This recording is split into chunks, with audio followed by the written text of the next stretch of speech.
так бывает, я вновь проиграл, сам себя предавая.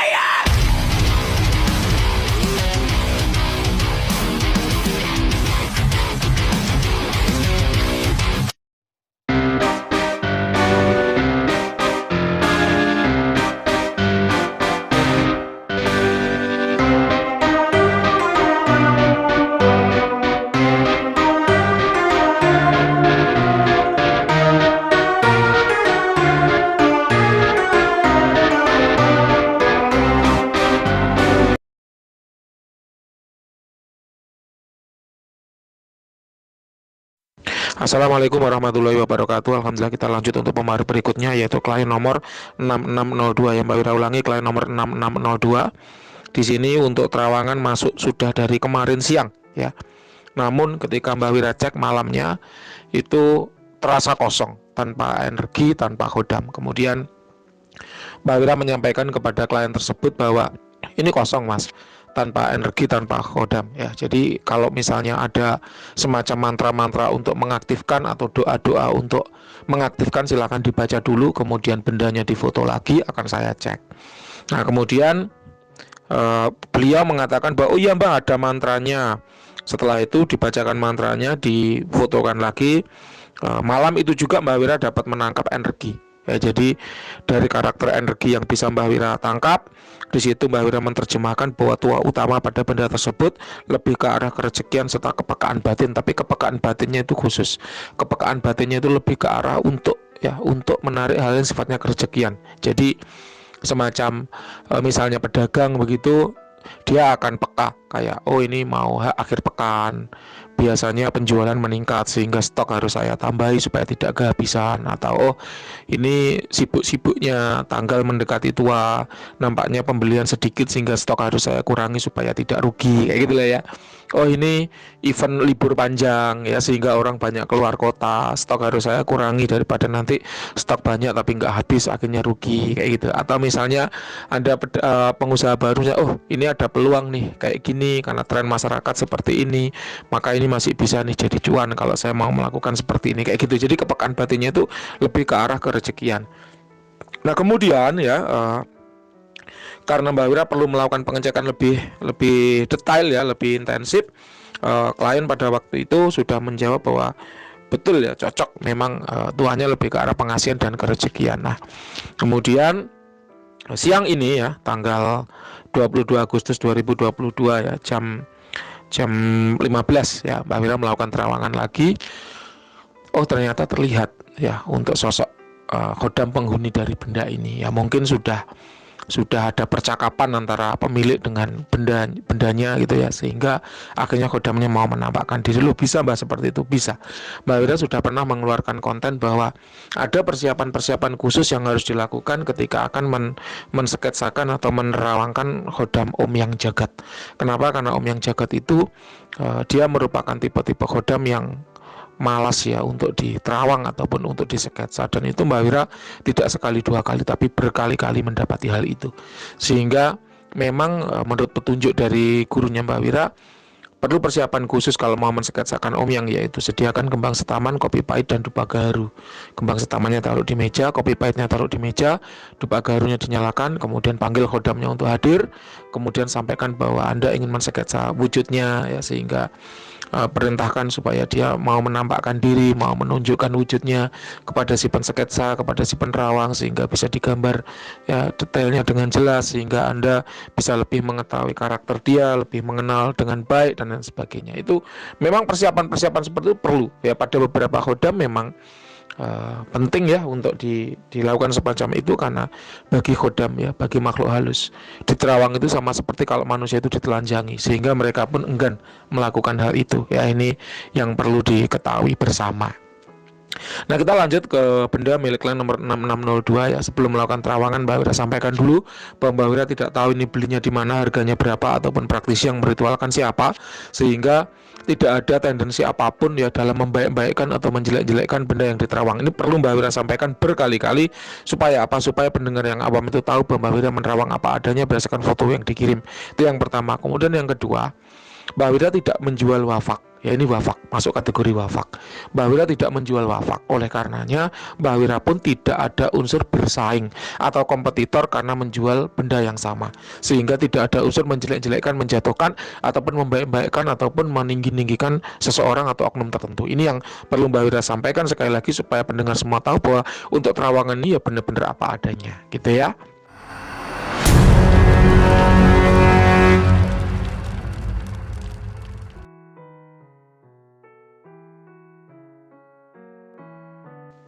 Kita kembali ke bendanya. Ada beberapa metode yang Mbak Wira pakai ya untuk melakukan terawangan. Yang pertama dari vibrasi energi dulu, karena konsepnya adanya tuah itu pasti ada dari energi. Adanya tuah itu pasti dari energi. Apakah ada benda-benda bertuah yang tidak mengandung energi? Ada. Itu memang dibuat dengan metode khusus dan Mbak Wira tahu. Ada yang sampai kebal tembak dan tembaknya bukan hanya pakai gotri ya, tapi pakai peluru tajam ya. Pakai peluru tajam, dan itu nggak bisa diupload di sosial media, karena kalau diupload di sosial media kena pelanggaran, karena memang menembaknya, tas tembaknya pakai senjata tajam. Jadi bukan hanya sekedar gotri yang seperti yang sedang viral ya. Itu ketika di terawang nggak ada energinya, nggak ada kodamnya, tapi ketika di tas tajrib. Nah ini loh ya, hal-hal semacam ini loh yang Mbak Wira maksud bahwa supernatural itu luas sekali, spiritual itu macamnya banyak sekali. Sehingga apabila ada seseorang yang memiliki teknik ataupun pakem dalam pembuatan benda bertuah tidak sama dengan Anda atau berbeda dengan Anda, maka jangan buru-buru mengklaim dia salah. Jangan buru-buru mengklaim dia nggak tajrib. Jangan buru-buru mengklaim dia nggak sakti. Karena ternyata ada benda-benda bertuah yang tidak mengandung energi, tidak mengandung kodam, tapi tuahnya jalannya luar biasa kencang. Nah inilah ya sebagai apa ya, bahan refleksi diri bagi Mbak Wira juga demikian. Ini bahan refleksi diri. Semakin banyak Mbak Wira tahu varian dari benda bertuah, maka dalam melakukan terawangan itu kayak semakin akurat. Itu yang Mbak Wira rasakan, karena Mbak Wira buka jasa penerawangan juga sudah 7 tahun ya, sehingga udah bermacam-macam sekali benda yang Mbak Wira terawang, ada 1000 benda lebih. Itu bisa Anda lihat track recordnya di channel YouTube Jejak Mistis ya. Kita lanjut. Jadi secara vibrasi energi ini memang mengandung vibrasi energi, dan sebagai seorang praktisi harus bisa membedakan apakah energi itu berasal dari alam semesta, apakah energi itu berasal dari manusia yang meritualkan atau praktisi yang meritualkan, apakah dari kodam. Nah, kemarin pada saat Mbak Wira membaca energi benda ini itu dari manusia, dari praktisi yang meritualkan. Memang karakter energinya itu panas dan menarik ya, yang menjadi tanda bahwa dia memiliki tuah dalam hal kerezekian. Menarik rezeki, mana magnet kayak gitu.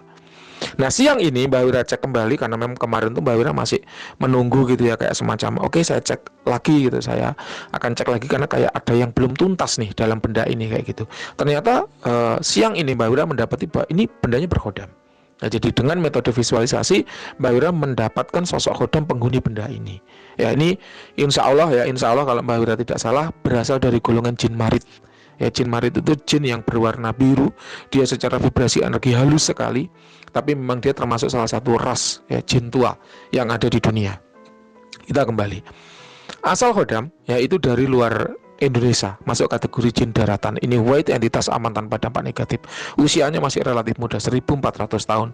Kalau Mbak Wira membicarakan kodam, itu baru disebut tua ketika usianya 3000 tahun ke atas. Kalau 1400 ya relatif setengah tua gitu ya. Dengan level power sekitar 90 dan energinya itu lembut atau halus sekali. Ya termasuk kategori istimewa kalau 90 itu.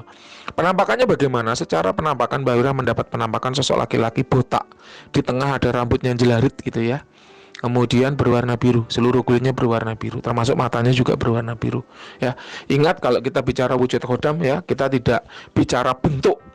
Ya, kenapa? Karena kodam itu adalah jin. Jin itu adalah makhluk ciptaan Allah yang terbuat dari nyala api, dan dia punya keistimewaan, punya kelebihan untuk berubah wujud menjadi apapun yang dia kehendaki. Sehingga ketika Mbak Wira membicarakan penampakan, maka itu yang Mbak Wira ilustrasikan adalah apa? Gambaran dari karakter energinya. Ingat, hanyalah gambaran dari karakter energinya. Jadi dalam terawangan itu semua adalah penuh dengan simbol, penuh dengan pertanda. Tidak benar-benar kita ngomongin wujud saklek, wujud letterlek kayak kita ngomongin kelereng, wujudnya apa, kelereng bulat, enggak seperti itu. Tempe wujudnya kotak, enggak seperti itu. Bahkan bergedal tempe aja wujudnya bisa jadi bulat kan gitu kan, tidak harus kotak gitu. Tempe bacem kotak kan gitu. Tidak seperti itu. Kenapa? Karena mereka adalah makhluk dari dimensi energi. Sedangkan kita manusia itu dimensi materi. Secara dimensi sudah berbeda, karena membicarakan wujud dari energi maka tidak bisa saklek. Gitu ya, jelas ya. Kita kembali. Jadi penampakannya apa? Laki-laki ya tadi ya. Berarti dia jenis kelaminnya laki-laki. Biru itu auranya biru. Aura biru ini menjadi ciri khas ya bagi jenis marit. Kalau dia dari aura biru kemudian disimbolkan dengan dia punya tuah pengasihan, ya bisa saja. Ya bisa saja. Kenapa? Karena ingat, ini tuah utamanya pada kerejekian. Ya tapi ingat, kerejekian itu ditopang oleh banyak hal. Tuah kepekaan batin yang sudah Mbak Wira jelaskan tadi di depan itu masuk. Kenapa? Karena seorang pengusaha intuisinya harus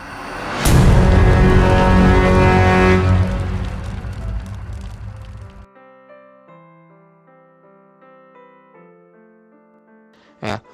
Kemudian pengasihan juga masuk. Kenapa? Katakan kerejekian ya. Anda diasi pimpinan, diasi bos, itu masuk jadi kerejekian. Kenapa? Karena dengan diasi oleh bos, berarti kita mudah dapat bonus, mudah dapat lemburan, mudah dapat hadiah, mudah dapat promosi jabatan, yang artinya itu semua kerejekian. Kita disenangi bawahan, bawahan mudah ditata sehingga target mudah terpenuhi, itu artinya juga akan menjadi bonus. Bonus itu adalah uang, uang itu kerejekian. Kayak gitu. Pengasihan kita disenangi oleh pembeli, pembeli akhirnya menjadi pelanggan tetap, itu artinya juga kerejekian. Jadi memang pengasihan dan kepekaan batin dalam wafak ini itu mendukung tuah kerejekian. Utamanya mendukung tuah kerejekian. Jadi tuah-tuah lain adalah tuah-tuah sekunder, di mana tuah primernya adalah tuah kerejekian. Kemudian apakah tuahnya sudah jalan? Menurut Mbak Wira belum. Ya belum maksimal. Kayak mohon maaf ya, ini silahkan nanti Anda yang klarifikasi benar apa salah. Anda seperti pemilik baru benda ini. Kalaupun pemilik lama, berarti benda ini jarang Anda akses, karena hubungan khodam dengan Anda itu jauh. Hubungan khodam dengan Anda itu jauh. Kalau ingin mendekatkan diri dengan khodam, bagaimana caranya? Menjalin hubungan yang baik dengan khodam, bagaimana caranya? Ada dua. Yang pertama, rutin melakukan komunikasi. Yang kedua, rutin memberikan hadiah. Bagaimana rutin melakukan komunikasi? Kalau Mbak Wira merekomendasikan bagi yang awam, komunikasi dilakukan sambil meditasi. Kenapa? Karena pada saat meditasi kepekaan batin kita itu berada di puncaknya. Sehingga kalau kita komunikasi dengan khodam melalui meditasi, ya itu langsung nyambung gitu loh. Klik dari hati ke hati. Lalu bagaimana Mbak tata cara meditasi untuk komunikasi dengan khodam? Silahkan ada di video-video sebelumnya. Ya bisa Anda dengarkan, sudah Mbak Wira rinci step by step. Yang pertama bersihkan badan, yang kedua duduk bersila, yang ketiga bla bla, semua sudah Mbak Wira jelaskan rinci di video sebelumnya. Silahkan Anda bisa mendengarkan dari video-video sebelumnya gitu ya. Kemudian kalau untuk hadiah, Mbak Wira merekomendasikan dupa gaharu cap Raja Omyang. Kenapa? Karena herbal. Gaharu itu adalah wewangian yang disukai oleh hampir semua entitas. Ya, baik dari golongan jin maupun malaikat itu suka dengan wangi gaharu. Nah, dupa gaharu cap Raja Omyang itu herbal. Artinya apa? Dia tanpa campuran bahan kimia apapun, sehingga secara vibrasi energi bagus banget ya untuk benda-benda bertuah. Kemudian dia kalau dibakar baunya nggak nyengat, ya nggak nendang hidung. Kenapa? Karena herbal, tanpa campuran parfum, tanpa campuran bahan kimia, soft, aromannya lembut. Ya, memang ada campuran-campuran bumbu-bumbu lain seperti kemenyan, karena memang itu untuk meningkatkan vibrasi energinya. Tapi dibalik itu semua, dia tetap herbal, tidak pedih di mata, tidak sesak di dada, sehingga aman untuk penggunaan jangka panjang. Ada diskon 50% di Shopee. Kalau di Tokopedia Mbak Wira kesulitan ya men-setting diskon 50%, sehingga kalau di Tokopedia diskonnya beli 2 gratis 1 gitu ya. Oke, itu yang bisa Mbak Wira sampaikan ya dari benda milik klien nomor 6602. Silakan nanti Anda yang cerita, Anda yang memberi tanggapan ke Mbak Wira, bagaimana hasil terawangan Mbak Wira, apakah memang benar jarang diakses, apakah memang benar baru dimiliki sehingga hubungannya jauh gitu kan. Sehingga apapun nanti hasil jawaban Anda akan Mbak Wira screenshot ya sebagai bukti testimoni bahwa Mbak Wira ngomong selama 15 menit ini bukan hanya sekedar bualan dan halusinasi, melainkan ada tanggapan nyata dari klien yang diterawang. Terima kasih, selamat siang.